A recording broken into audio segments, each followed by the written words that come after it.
Bien. Mais je vous propose que nous démarrions donc la réunion de ce soir sur le thème d'innovation et des crises, qui est un sujet extrêmement intéressant par beaucoup d'aspects. Donc on ira faire un petit tour un peu dans les crises précédentes. Je passerai un certain temps sur la Grande Dépression des années 30, qu'on appelle la crise de 29, qui paraît loin mais qui est extrêmement proche, puisque beaucoup de grands groupes présents actuellement sont nés à cette période-là. Et vous verrez, il y a énormément d'analogies avec la situation actuelle, au point que parfois on a l'impression que c'est les mêmes entreprises et les mêmes produits. Et donc, alors, on n'abordera pas l'aspect purement financier du déclenchement des crises, ça sera un autre sujet, hein, qu'on a vu déjà et qu'on reverra par ailleurs. Là, on est plutôt sur l'aspect de est-ce qu'on innove pendant les crises, est-ce qu'il y a des innovations qui permettent de sortir des crises, et si oui, lesquelles, est-ce qu'il y a des similitudes. Et après, donc, on viendra sur la période actuelle, et puis on suivra quelques domaines automobiles, avions, alimentaires, pour avoir un petit peu une vision transverse. Alors, crise. Je renvoie sur un papier qui est extrêmement intéressant. On a une crise en deux phases actuellement, puisqu'on a eu la crise dite subprime, crise financière, bancaire en partie, surtout liée à l'immobilier. Et actuellement, on est dans une seconde crise, peu de temps après, 2 ans et demi après, qui porte plus sur la dette publique. Au cœur de la crise dite des subprimes, voilà, il y a eu un papier, le Time a fait un dossier qui s'appelait « La fin des excès ». Pourquoi la crise est bonne pour l'Amérique ? Et avec des analyses intéressantes, notamment de professeurs américains, sur la crise enfin, en disant on ne pouvait pas continuer comme ça, avec un taux d'épargne qui s'était effondré il y a 15% il y a 25 ans à 1%, avec des prix immobiliers qui avaient été multipliés par 4 alors que les revenus n'avaient pratiquement pas bougé, enfin en disant on ne pouvait pas continuer de cette façon-là. Donc il était prévisible et pratiquement souhaitable qu'il y ait une crise. En disant, voilà, cas de l'automobile, là je vous montre une photo des 2 plus grands embouteillages qu'il y a eu cette année. Un qui a duré 3 semaines quand même, en Chine, celui du haut. Après, les gens sont rentrés chez eux, alors ça complique la chose parce qu'il faut qu'ils viennent rechercher leur voiture plus tard. Et un autre à Moscou. Vous voyez après les papiers, puisque les gens avaient mangé sur place et dormi sur place, en disant à un moment donné, il y a quand même des voitures partout, elles ne servent pas à tout le monde, elles sont lourdes, il n'y a qu'une personne dedans, ça coûte cher, ça pollue, il faudrait peut-être changer de modèle. Donc la crise, et on verra, il y en a eu plein dans le passé, n'a pas qu'un aspect négatif. Il y a la nécessité de changer, ça ne se fait pas de façon continue, ça a tendance à se faire par des ruptures. Alors, innovation gap, par ailleurs, on a vu plusieurs fois l'ampleur de la poussée scientifique et technologique. Rappelez-vous, 12 millions de chercheurs, 4,5 millions d'articles scientifiques par an, 110 000 revues scientifiques, presque 10 millions de brevets actifs, et pourtant, on n'a pas un taux d'innovation très important. Bien sûr, si on mesure par les dépenses, on dit c'est augmenté, mais ce n'est pas en mesurant des dépenses qu'on mesure de l'efficacité. Donc, on a pas mal de réflexions actuellement sur un innovation gap. Ici, vous voyez en bas, sur le cas des cas exemplaires des médicaments, vous voyez en rouge la montée continue des dépenses de recherche et développement, et en vert, la mise sur le marché de nouveaux médicaments, avec une contradiction entre une explosion du prix de développement des médicaments. Aujourd'hui, on est rendu à 2,5 milliards de dollars en moyenne pour mettre un nouveau médicament sur le marché. C'était seulement 500 millions il y a 7 ans, et il y a une baisse. Donc une période d'inefficacité, dont plusieurs travaux, pour retrouver les références, notamment Kenneth Rogoff, qui était patron des études économiques du FMI, un professeur à Harvard, aussi Gordon, dit, finalement, je partage un peu, on n'est pas à un niveau d'innovation extrême, on est à un niveau de dépenses, ça part dans tous les sens. Il y a plein de recherches, de technologies, des avancées radicales comme celles qu'on a vues avec l'automobile, avec l'avion, avec le vaccin, avec le moteur à combustion, l'électricité et tout ça. On n'en a pas tant que ça. On a plutôt des ajustements à la marge dont la productivité n'est pas si importante que ça. Alors, un des aspects des crises, c'est que destruction créative, approche schumpeterienne, c'est-à-dire qu'on voit ce que coûte ce que l'on quitte et on ne voit pas pour l'instant la production de la suite. Ici, je vous montre des gens de la presse, on fera une séance sur les journaux, avec des grands journaux, voir un peu, en ce moment ça tombe comme un gravelotte, les journaux et les médias. Ici, vous voyez l'évolution de la publicité dans les journaux, vous voyez, de 1950 à 2000, et la chute complète. Et en rouge, vous avez par contre le complément de revenus généré par la pub sur le net. Alors, vous voyez que le compte n'y est pas. Hein. Si vous regardez, vous dites, attendez, on a perdu, vous voyez, millions de dollars, on était à 60 milliards de dollars en tout, et puis on tombe à peu, et le complément net n'est pas suffisant. Même chose ici, vous voyez, pour l'évolution des supports d'enregistrement du son. Vous voyez au niveau mondial et au niveau américain. Donc vous voyez ce qu'a été le vinyle, la cassette, le CD, et vous voyez le digital en rouge, on dit, bon, certes, on dit le CD c'est terminé et autres, mais il y a la possibilité de diffuser par Internet, MP3, etc. Et on n'a pas le résultat tout de suite. Ça, c'est une inquiétude de tous les secteurs. Ça n'est qu'en partie vrai. C'est très difficile à faire les calculs complets. Pourquoi ? Parce que si on dit, oui, mais si vous ne prenez que les journaux classiques, la part qu'ils faisaient en publicité, et puis ce qu'ils font sur le net, ça ne donne pas l'impact qu'a apporté l'Internet. Parce qu'il y a des autres journaux qui sont nés. Pour vous, ce n'est peut-être pas des journaux d'aller consulter Yahoo, mais beaucoup de gens s'informent comme cela. Donc on a des nouveaux médias, des nouveaux supports qui ont généré de l'activité. C'est pareil au niveau des supports du son. Et on trouve toujours cette situation-là. C'est-à-dire que le système qui était en place voit le monde s'effondrer sous ses pieds, et ce qui arrive ne compense pas, parce qu'on a déformation du système. Donc, et c'est difficile de reconstituer d'ailleurs les séries, on reviendra là-dessus. Alors, juste là pour le fun, pour rigoler, il y a beaucoup de produits anti-crise actuellement. Il y a même une marque qui s'appelle Anti-Crisis, qui est assez sur le homemade. On verra, le homemade revient à chaque crise. Do it yourself. On verra d'ailleurs la semaine prochaine, Seb lance un matériel pour faire soi-même ses cosmétiques, comme fait soi-même son pain, etc. Vous voyez la cuisine anti-crise, cuisiner économiquement, etc. En Russie, en Espagne, anti-crise, etc. Des t-shirts anti-crise, voilà, typique, ça vous pouvez trouver sur le web, et des kits. C'est très tendance en ce moment d'offrir le petit kit à 4,62 €, ça en aurait peut-être à Noël, qui s'appelle le kit anti-crise avec des lunettes roses pour voir la vie en rose, un cochon pour faire de l'épargne, un trèfle à 4 feuilles, un dé qui ne sort que des 6, et puis des pensées positives. Donc voilà, mais ça, c'est pas ça en fait, les produits anti-crise, c'est pas ces gadgets, c'est quelque chose de beaucoup plus important. Alors quelque chose est frappant, ici vous avez les 12 entreprises qui ont la plus forte valeur actuellement, les marques, mais c'est par la marque que se fait la valeur. Et là, ce dont on se rend compte, c'est que si vous prenez vous voyez, 6 des plus principales, GE, ce n'est pas le cas, mais il est revenu comme ça, 5 premières marques mondiales actuelles sont nées de la conception de produits en pleine crise. C'est-à-dire qu'ils sont nés au cœur de crise, soit génériques, général, Coca-Cola en pleine crise de 1929 pour le coup, ou bien dans des violentes crises sectorielles, on va voir, c'est-à-dire quand le secteur arrivait à maturité et qu'il ne pouvait plus croître. Coca-Cola et McDo, c'est la crise de 29. Pour d'autres, c'est les crises sectorielles, la fin de la grande informatique, le palier, l'éclatement de la bulle du net et de la redéfinition. Et elles ont diffusé ensuite leurs produits. Si on regarde les autres, Daimler aussi d'ailleurs est né comme cela, mais ils ont des histoires plus longues. En fait, au moment des crises, alors je passe sur les composantes financières. Qu'est-ce qui va caractériser la crise vue par la société ? C'est un ralentissement, voire une baisse significative du revenu sur une période assez longue. Pas d'augmentation de revenus, une part importante de la population au chômage avec des revenus très bas et une pression sur les salaires.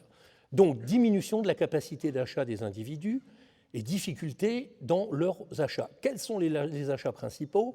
Logement, chauffage, éclairage. Je prends là sur la population française, et presque le quart du revenu. Si vous n'avez pas ça, vous êtes SDF, si vous n'avez pas de lieu où vous loger. Soit c'est l'achat à la maison, soit c'est le loyer. Donc, point très important. Transport, très peu de gens vivent assis sur leur lieu de travail. Donc, il y a une problématique de transport. Alors, les flèches vertes, c'est qui concernent essentiellement les entreprises, et les flèches oranges, c'est qui concernent l'État. Et là, il y a les deux. Il y a le secteur public et le secteur privé sur les transports, donc c'est automobile, transport public, etc. Alimentation, très important en période de crise. Mais vous voyez actuellement l'expansion de ce que font les Restos du Cœur. On verra d'autres modèles sur ce plan-là. Autre bien, je laisse puisque c'est un fourre-tout. Loisirs et culture, qui reste important dans cette période-là, parce que les gens ont besoin aussi de se rencontrer et d'échanger. Restauration, en ce moment, ça morfle beaucoup, c'est l'alimentation, mais la sortie, c'est un énorme secteur d'activité. Équipement, habillement, qui est moins important chez nous, mais qui quand même est important, les dons de vêtements, etc. Vous voyez, la possibilité d'avoir des vêtements pas chers. Santé, alors santé paraît faible, pourquoi? Parce que ce n'est pas dans la consommation directe, on a payé par la Sécu, c'est un gros poste, en fait, c'est 18% du PNB, mais c'est géré essentiellement par l'État. Hein. Éducation, c'est tout petit, parce que pays d'éducation gratuite, mais ça renvoie le problème sur l'État. Donc sur ces fondamentaux-là, la société est déstabilisée, avec des personnes qui craignent pour le lendemain de se retrouver au chômage, de ne plus avoir de logement, d'être évacuées, d'avoir du mal à se nourrir, à trouver un emploi, à consommer les éléments fondamentaux. Au cœur des crises, ça va être une constante. On va voir que les innovations vont repartir des fondamentaux, parce que l'activité d'un pays est faite d'anticipation, c'est-à-dire en ce moment, vous voyez, les gens broient du noir parce qu'on voit le risque, il y a plus de moitié des Français qui craignent de pouvoir se retrouver au chômage ou en difficulté, et donc inversion des anticipations, on n'est pas dans les années 60, on se dit c'est nouveau, ça vient de sortir, tout va être, inversion des anticipations. Donc nécessité de traiter ces points-là, et on verra qu'il y a beaucoup d'innovations sur ces points clés. Alors, concernant un point très... Vous avez tous appris les courbes en S, diffusion des produits. La période de crise que l'on rencontre nous renvoie à la grande période de crise précédente, la plus importante qu'on ait à se mettre sous la dent, c'est la crise des années 30. Après, il y a eu des crises sectorielles. Alors, vous verrez quelques tableaux comme ceci, diffusion des nouveaux produits, avec souvent un papier comme celui du bas qui dit « Oh, ça va de plus en plus vite et ça se diffuse de plus en plus froid ». Ce tableau est complètement faux, les stats, je ne sais pas d'où elles sortent, elles ne correspondent à rien. On a très peu de données primaires sur cela parce que je suppose que ça a été saisi en temps réel de retrouver le rythme de diffusion d'un produit. Ça suppose avoir toutes les statistiques. En fait, il n'y a que 2 bases statistiques solides. Repartir sur un point zéro, comme vous voyez en haut, ne sert à rien. Pourquoi ? On vous met 2 choses, automobile, téléphone, électricité, c'est les plus énormes investissements qui ont été faits. L'auto, il faut investir dans des usines, mais aussi dans des routes. Le téléphone, il a fallu l'installer sur tout le territoire. L'électricité aussi. Hein. L'Internet est passé par ces fils-là, si vous voulez. On compare des gros investissements lourds de structures avec des choses qui sont simplement l'utilisation de choses existantes. Et puis, les baisses que vous voyez, c'est parce que ça s'est coltiné 2 guerres mondiales et des grandes crises qui ont arrêté les points. Donc, on ne peut pas comparer en partant de zéro. Je vais le faire en repartant d'une source. Les seules données qu'on ait vraiment solides, je vous montre ici sur la Finlande, hein, 2003-2008, pour les secteurs nés des télécommunications, l'Internet, le numérique et tout. Donc, vous voyez la complexité des courbes, mais je ne vais pas rentrer dans le détail. C'est précis parce que c'est la Finlande. Au niveau mondial, on a extrêmement peu de données. Et moi, je vais encadrer des thèses dont le seul objet était de reconstituer 2 produits sur leur origine, tellement ça prend de temps pour aller trouver les données exactes. Alors là, je vous reprends base qui est la plus solide à ma connaissance, hein, qui vient de l'administration américaine, qui va nous faire observer plusieurs choses. En jaune, en orange, vous avez les guerres, la Première Guerre mondiale et la Deuxième Guerre mondiale. En bleu, vous avez les périodes de crise importantes.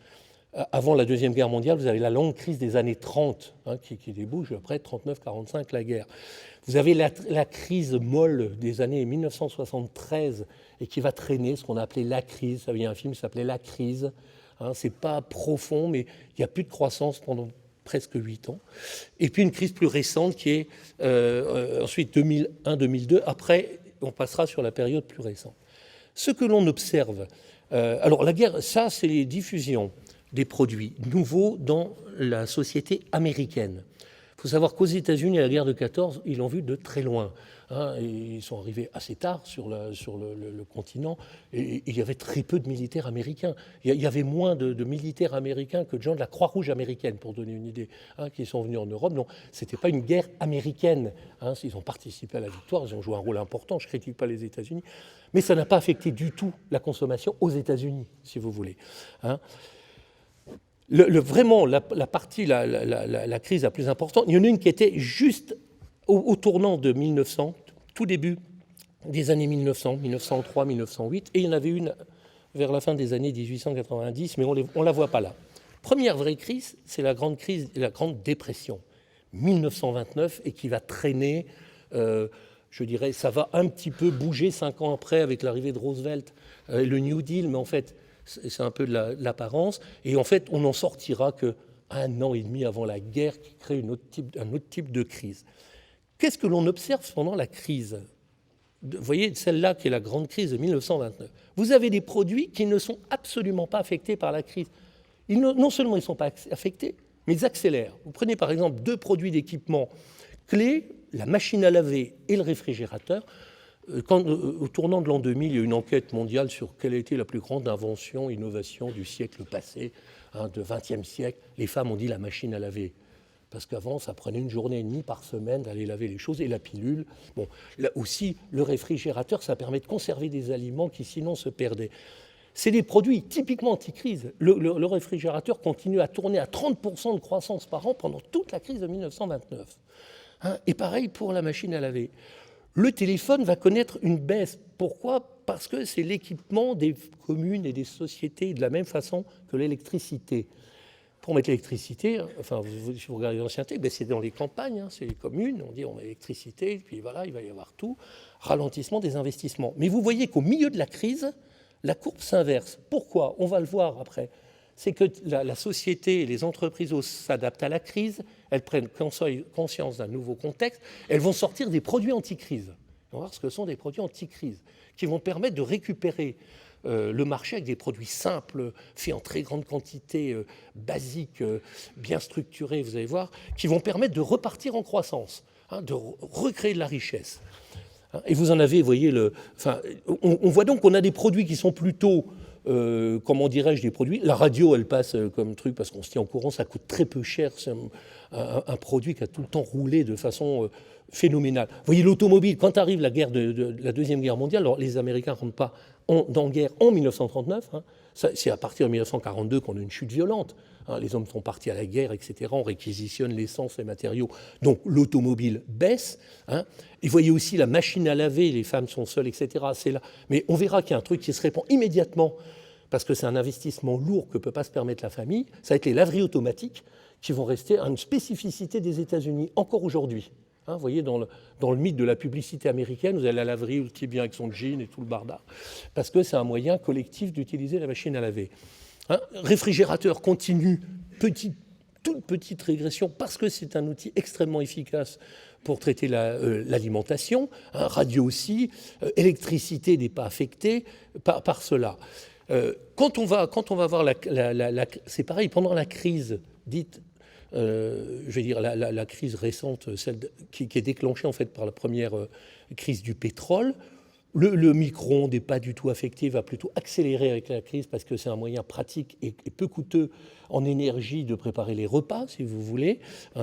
La machine à laver la vaisselle, elle a une croissance beaucoup plus lente parce que son efficacité est beaucoup moins évidente que celle de la machine à laver le linge. Il y en a qui disent que ça va pratiquement plus vite de faire la vaisselle. Ça dépend du nombre de personnes qu'il y a, mais c'est un produit qui reste à un taux de pénétration beaucoup plus bas. L'air conditionné apparaît quelque chose comme étant un peu superfétatoire par rapport aux besoins réels des gens, par rapport aux basiques, si vous voulez, alors qu'on va avoir la télévision qui va être un loisir très peu cher, en fait. Les gens, ça leur permet de rester connectés. La télé, vous voyez le samedi soir, les émissions qu'il y a à la télé, vous dire c'est pas terrible, oui, mais c'est pour tous les jeunes qui ne peuvent pas sortir. Et donc, ils regardent un truc à la télé parce que c'est pas cher. C'est un loisir très peu cher.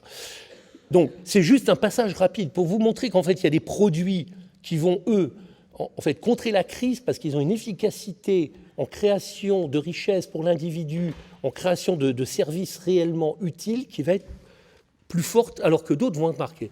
Alors je vous montre par exemple des choses, après on reprendra une séquence plus historique. Voilà par exemple des véhicules anti-crise. La Ford T, qui va être un véhicule anti-crise, pas crise de 29, la production s'arrête en 1927, donc c'est pas du tout un produit crise de 29. C'est un produit qui va prendre le relais de la grande crise de l'automobile du tournant du siècle. Le leader mondial avant l'arrivée de la Ford T, c'est de Dion Bouton, qui domine la terre entière. Tous les taxis de New York ou de Tokyo sont des de Dion Bouton. C'est lui qui a inventé beaucoup de production série, d'avoir une plateforme commune. Et puis à partir de 1909, c'est la Ford T qui prend le relais. Et rappelez-vous, Henry Ford il disait, si mes ouvriers ont le moyen de l'acheter, c'est un marché phénoménal. On en vendra 13 millions. C'est un produit vraiment populaire, dans le sens. Alors que la plupart des entreprises, la France avait 50 constructeurs d'automobiles. Elle dominait le marché du luxe mondial. On a beaucoup de mal à arriver à faire un véhicule qui soit disponible pour tout le monde à des prix très bas. De Dion sortira la Populaire, une voiture qui s'appelle la Populaire pour être adaptée, et Peugeot aura un véhicule 207 qui sera aussi, mais pas dans les mêmes volumes que Ford, et inspiré de la Ford E-T. La Volkswagen, en haut, vous voyez ce truc qui est celle de la sortie de la Deuxième Guerre mondiale. Un véhicule plus simple qui revient très tendance, le Vespa, là, qui était après la Deuxième Guerre mondiale sur l'Italie. Et vous voyez la Logan, produit actuellement typique de sortie de crise avec la gamme Dacia, avec des véhicules relativement bon marché. Alors ici, je vous montre une courbe un petit peu compliquée. Enfin, pas compliquée, non. Ici, vous voyez l'évolution, en fait, de la productivité de l'aéronautique, la croissance du transport aérien.